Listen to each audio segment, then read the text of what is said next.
Okay. Right. Okay. Right. Okay! Okay. Right. Yes. Okay, I'm ready to talk about it.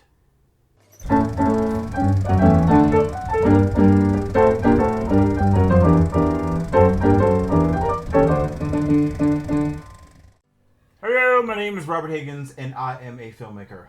If you're just finding these videos, I am documenting my journey to raise $50,000 for my third film, The Other Side of 25.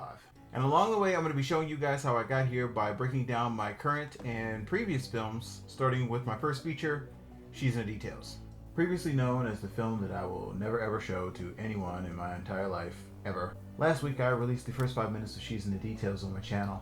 You can find a link in the description below. Go ahead, you can go watch. No, I'll wait.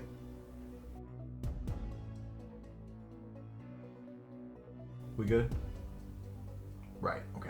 The problems with this clip are legion, and if I could go back and reshoot the entire movie, then honestly I would. I'll be going through the variety of problems and successes that I had with this movie in future videos for the next 12 weeks or so. But if I could change one thing about this particular clip, one thing that would have made a difference to everything that I'm about to talk about, it would definitely be the camera.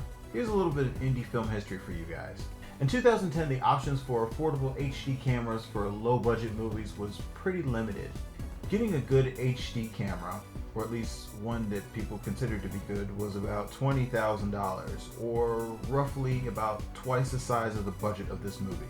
These days, everybody shoots on DSLRs, including me talking to the camera right freaking now. But in 2010, that was still considered to be a fad, brought on by the short film Reverie. Made in 2008 by DSLR filmmaking pioneer Vincent LaForêt on the Canon 5D Mark II. Which, to be fair, is supposed to be a stills camera. It just also happens to shoot great video.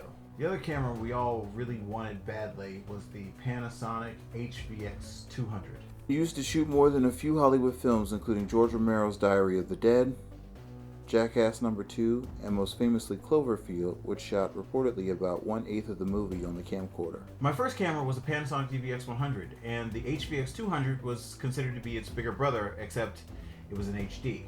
But they had a smaller cousin, the Panasonic HMC 40. That shot in HD without the price of its bigger cousin and had a lot of options that we wanted, including the ability to record sound directly to video without a separate recorder. My first mistake. My second mistake came from not even considering shooting on a DSLR, even though the Panasonic HMC 40 and the Canon 5D Mark II were roughly about the same price. A friend of mine even warned me that I'd be sorry, and I replied, quite famously, "No one is ever going to shoot a movie on a stills camera." A lot of people will tell you that it's not the camera that matters, but it's the talent behind the camera that brings the movie to life. And that's 100% true, about 90% of the time. So what would have changed if I had used the DSLR? Well, first of all, the sound. I mean, listen to some of the sound from this first clip. That's... Huh. Yeah. Oh, you got it.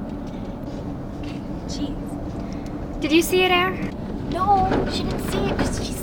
DSLRs have notoriously bad onboard sound. You don't use it.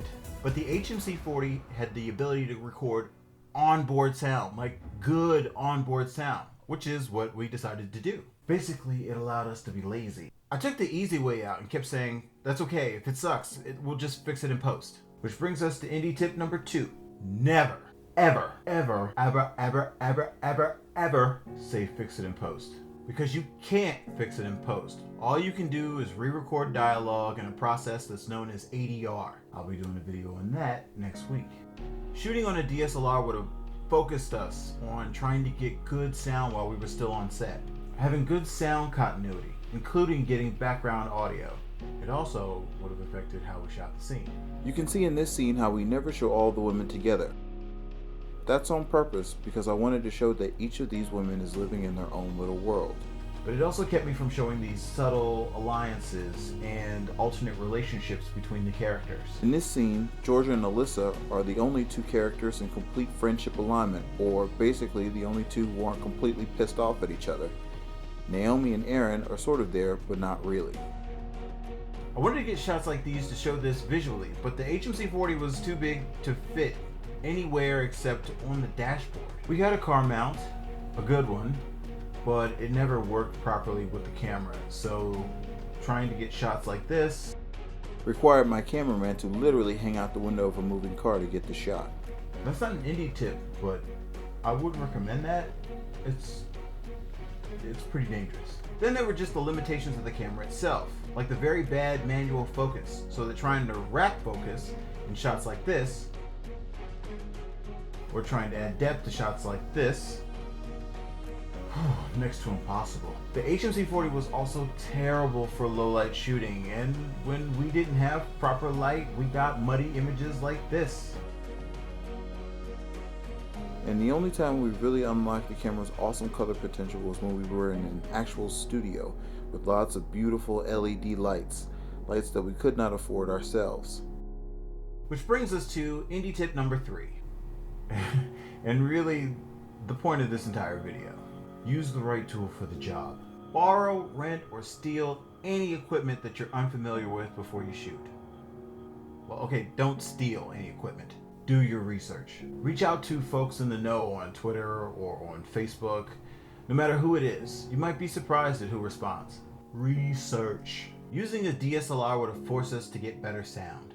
It would have given us increased manual control over our image and given us a smaller camera form factor to work with, which is useful when you're working with real locations and not handcrafted sets on a soundstage. Basically, it would have allowed us to make a better movie. Next week, we talk sound and ADR.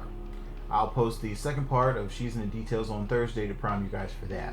So if you enjoyed this video, feel free to like, subscribe, or comment. Click on any of the links below.